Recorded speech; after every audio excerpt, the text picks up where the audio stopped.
There's a surprise in the gas box. I don't want to see it. I'm absolutely not going in there then. Why not? A surprise means a huge spider.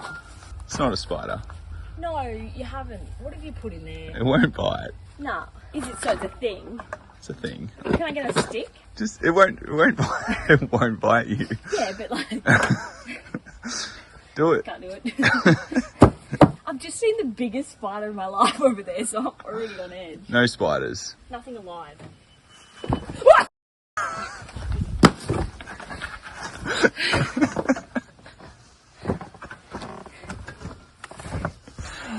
I couldn't find a live one, but it's the closest thing.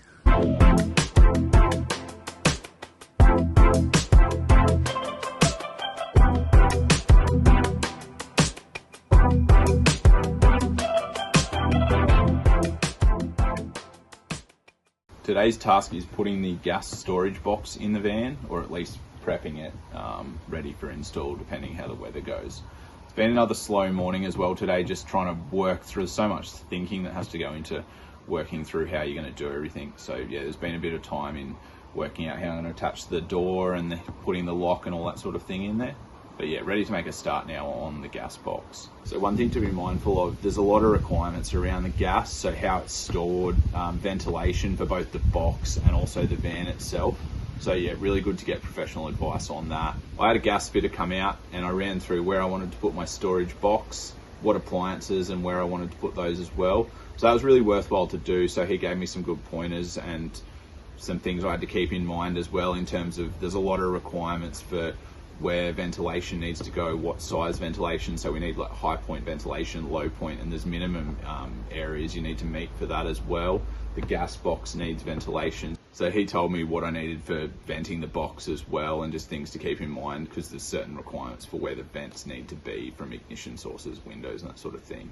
The purpose of those vents is if there's a leak from one of the appliances, in terms of the high and low vents, gas being heavier than air, it will fall and then drain out the low point vent, and it'll draw oxygen in from or air in from the high point vent.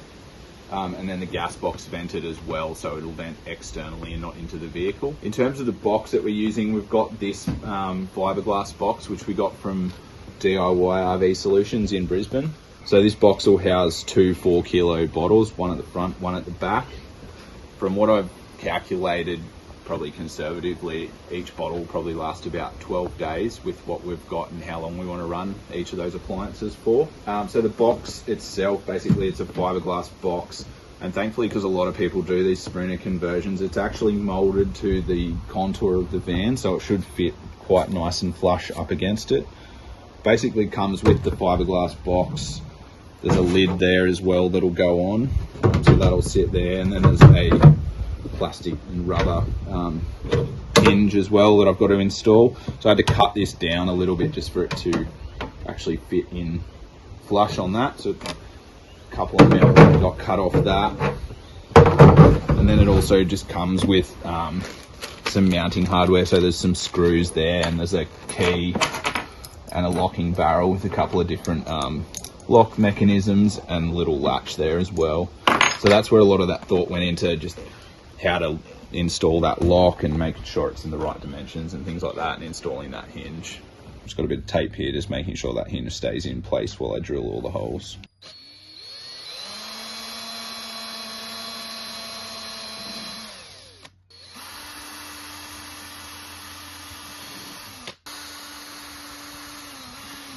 I'm just going to put a bit of Sikaflex Extreme Grab, just where that hinge is going to mount, just to help secure it as well. I've just given both surfaces a clean with some wax and grease remover.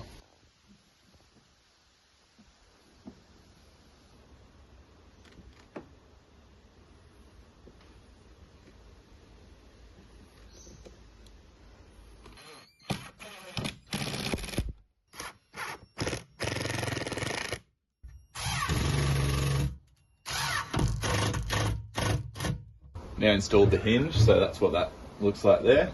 So just got to put the lock in now.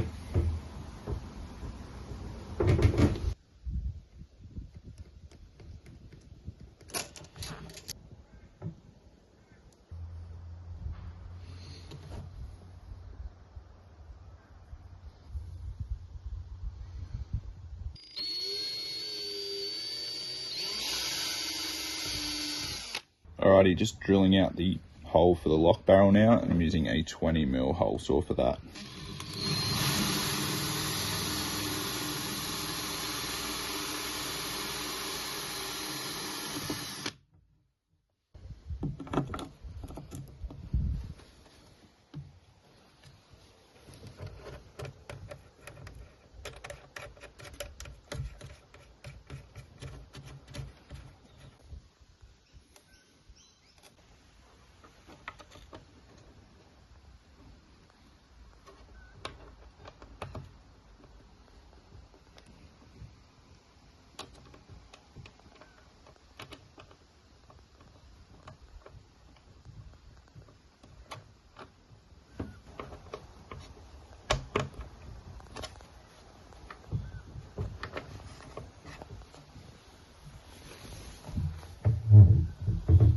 Nice. Nice. And then this will sit just here. But I won't put that in until we've got the box glued down, just because the screws are going to poke through and probably not let it sit flush. But that'll sit there. The little keys for this. So you can just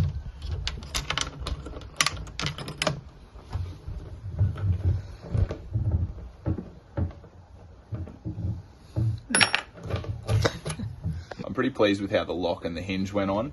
One thing I didn't show was I did a few test holes for the lock with just varying the height ever so much just to get the right overhang for the latch at the back. And I also did a few test holes for the holes I was using to screw in the hinge. Just because it was fiberglass, I was worried about cracking it, so I just did a few tests just to make sure I was getting the perfect hole for the screw that we had, just to make sure it was going to tighten up but it wasn't going to crack the fiberglass. Next bit of the install is probably going to be the most challenging because it involves cutting the hole in the side of the van, and also just where it sits. It's going to be sitting partially on the panel of the van but also partially on that black plastic trim. So I just want to be 100% sure about where it's positioned. Thankfully we've got these sort of this contouring on the box, which is going to help line up where it is because it's been made for the Sprinter, so that should help a little bit. In terms of locations, we basically have two spots that we could put it. Because we've got the two sliding doors, we basically can't put it in front of the wheel wells. So basically you can go on either side of the rear wheel wells. The location we are going to put it is on the left-hand side or on the passenger's side. And the reason for that is shower is going there, so I'm putting the hot water there just to minimize the amount of pipe length that the hot water is traveling from the hot water heater to the shower. So yeah, basically one spot that we had to put it. To help position where the hole needs to go for the gas box, I've just made up a bit of a template here out of some foam, measured up the box and then cut this out. I've also marked in where the contour line is, so I can put this on the side of the van and try and line that up as best as possible, and then I'll mark it out properly from there.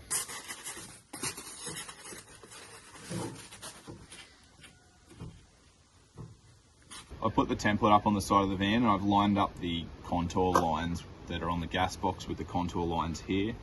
I've also, a little bit wild, but on a part of the panel I knew that it was getting cut out, I put a mark in from the inside with a punch, and I've just been able to use that as a reference point to shift the template laterally just to get it where I want it and avoid certain things on the framing on the inside. So now I'm just going to put some preliminary marks on, and then I'm going to mark it up properly and square it up, measure it and everything. So using that reference mark as well, I'm able to work out where my cut is going to be. So that's showing about 325 mil. And so this is where my mark point is here, and you can see where I've marked in the box is going to slide in. But I can also mark in measuring what the floor height is, and that's showing about 330. So we should have a few mil clearance above the floor, so we might even need to tack the gas box. What I don't want is to cut the hole too low and the box not be able to slide in over the floor. I'm now just double checking my measurements, and I'm also using the contour line of the van as well to try and line up where that gas box is going to sit. Sitting about 10 mil below that.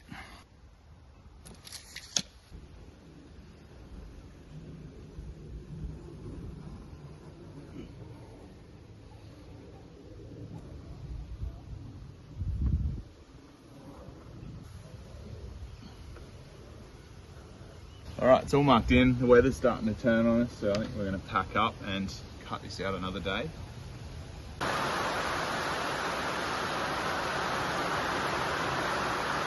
Well, this is the scariest thing we've done on the build so far. The plan is to drill a couple of the corners and then use a combination of the jigsaw and the angle grinder to cut the hole.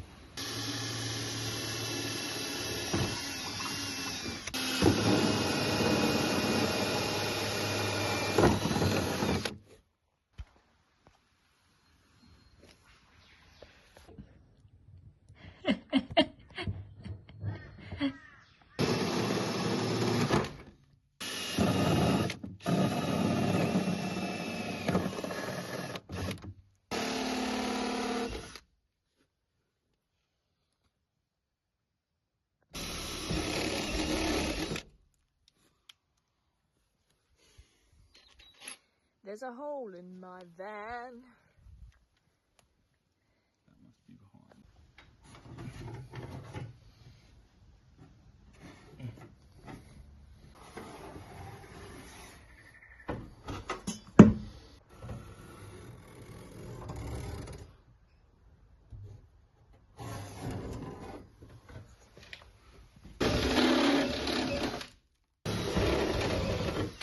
Wherever I can, I'm going to use the jigsaw because it just gives me a lot more control.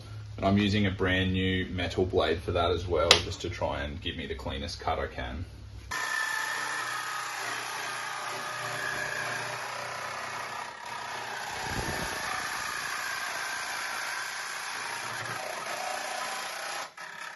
For the bits I can't access with the jigsaw, I'm going to be cutting it with the angle grinder.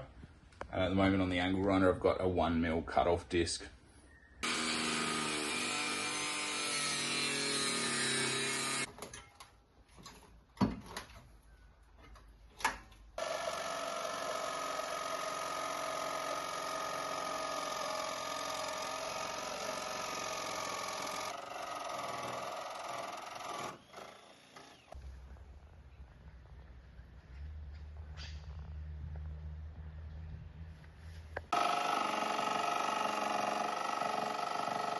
So far it's gone pretty smoothly cutting this out with the jigsaw, but there's a couple of spots here where there's a few supports. So there's a bit there, there's a bit there and a bit here. So I'm just going to cut the plastic away using the multi-tool.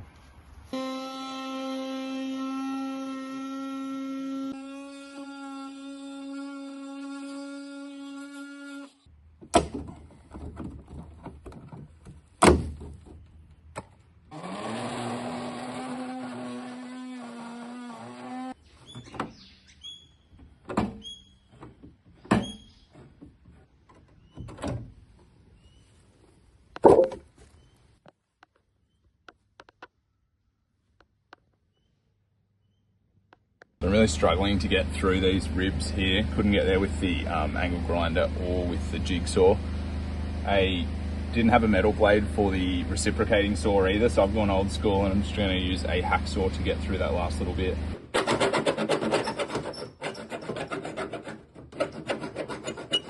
Show us the violin. How's my violin, eh? Beautiful. No.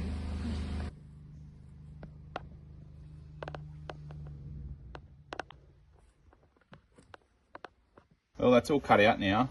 The most challenging bit was cutting this rib through just because of the access to it, and I couldn't really see where it was. Once I finished cutting it out, I used a grinding wheel on the angle grinder just to clean up some of the edges a bit. Potentially may need to take a little bit more out of here, but we're going to do a test fit and see if the box fits in. All right, is it going to fit first try?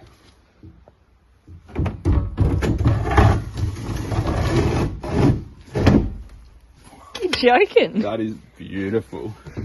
I didn't actually think it like you said, I thought that this would be not bloody bad. What's it look like from this side?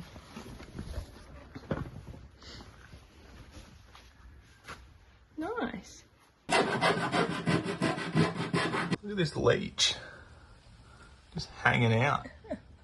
Waiting for someone to come past.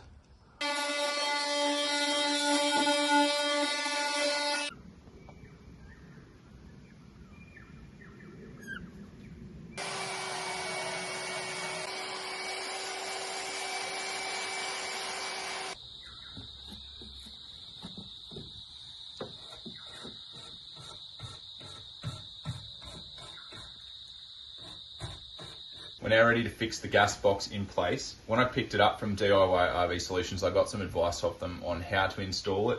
They said just to pack it out, so that's what I've done there, and the reason that doesn't go all the way up to the front is just because the shape of the box is tapered, and then they basically just said to Sikaflex it in place. So I'm using Sikaflex Extreme Grab for that. Basically going to cover this surface as much as possible and then push the gas box through.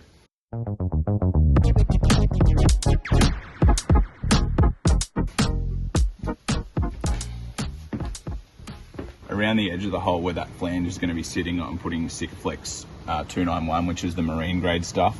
I'm going to put that all around and then press the gas box through.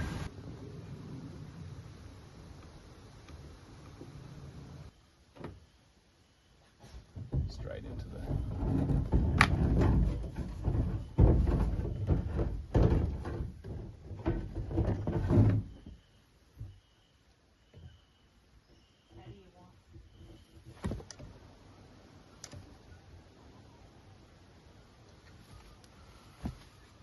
So now the gas box is in, we've taped it up and we've put these Sikaflex around the edges. What we're doing now is just getting a bucket of soapy water and dunking the old finger in there and just gliding it down on the edges to get that nice smooth finish. Hot tip, start on the bottom, get your technique right, and then do the rest.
Brilliant.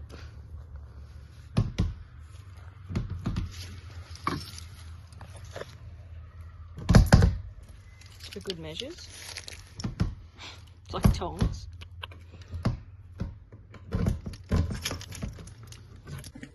Good mate.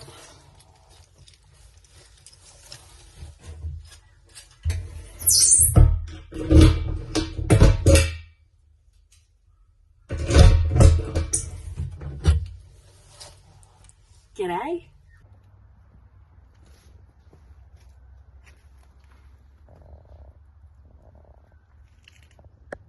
Well, that's the gas box installed. Overall, pretty happy with how it went. It was relatively pain-free. We've still got a couple of vents and things that are associated with the gas, so we'll throw those in at the end. Some that we've already done and some we've still got to do. Overall, yeah, pretty happy with how it went. In terms of tips, things that I'd recommend, having a couple of different tools, so having the jigsaw and the angle grinder made this a lot easier, the multi-tool, all of that just made it a lot easier, and having the right blades and things as well, so having a really thin cut-off disc for the grinder, having a new metal blade for the jigsaw as well, really made that process a lot easier. But yeah, on to the next stage. Because we're installing gas, we've got a couple of ventilation requirements that we have to meet in terms of high point ventilation and low point. So the gas fit has given us some advice on where to put those and what size, because there's certain areas that you need to be meeting depending on, I guess, different requirements such as your appliances and the size of the van. At least that's the case in Queensland. So we're going to be putting a couple of these louvered vents in. These are by Camec, but there's heaps of companies that make vents like that. And I'm going to be fitting them in under the step here and just cutting the step out and then cutting the hole through there and putting some mesh in there as well. So yeah, we'll be putting a couple of those in.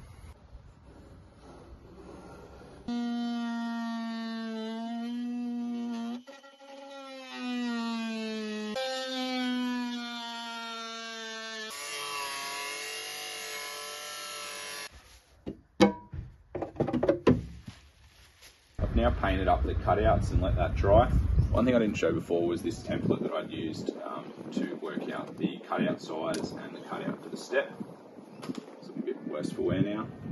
I've also modified these a little bit just by sticking a piece of stainless steel mesh in. That's from an old crimp safe sliding door that was laying around. So that's just to stop any mozzies and bugs and things like that getting in. A couple of things to be aware of or keep in mind when you're doing something like this. Mesh like this is going to restrict your airflow, so if you're trying to meet a certain square centimetre area, that's going to reduce that. So that's kind of one of the reasons we've gone with so many vents. Also, when you're cutting these out, be mindful of what's behind there. There's fuel tanks and supporting members and things, which is why we've sort of cut this strange shape here around one of those supporting members. So to assist in preparing the surface, I've run a bit of butyl tape around there to try and flatten some of those ribs out. I'm going to run a bead of Sika around the edge of that as well, and then I'm just going to attach that with the holes that I've drilled using some rivets.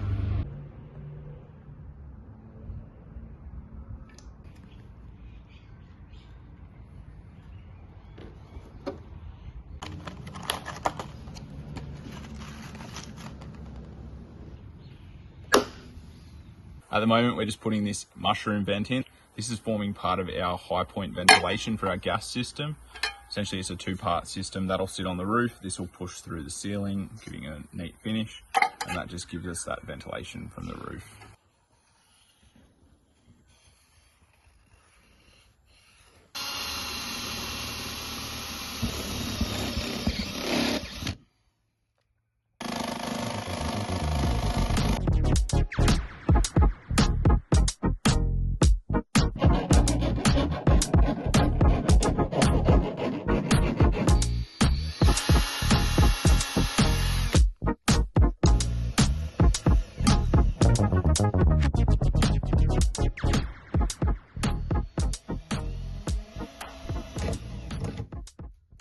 We're now ready to secure the vent. We're going to be using the trusty Sikaflex 291 marine grade and then screwing it down with these button head screws.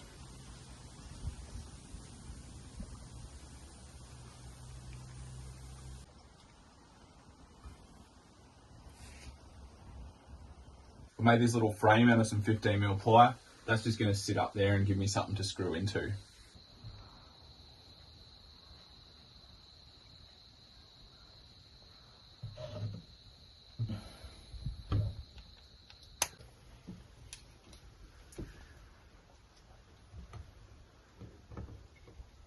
So this isn't going to be visible once we put the roof lining in. I've just given it a bit of a paint to protect it, and I've used this inner flange just to guide it and make sure it's sitting in the right spot.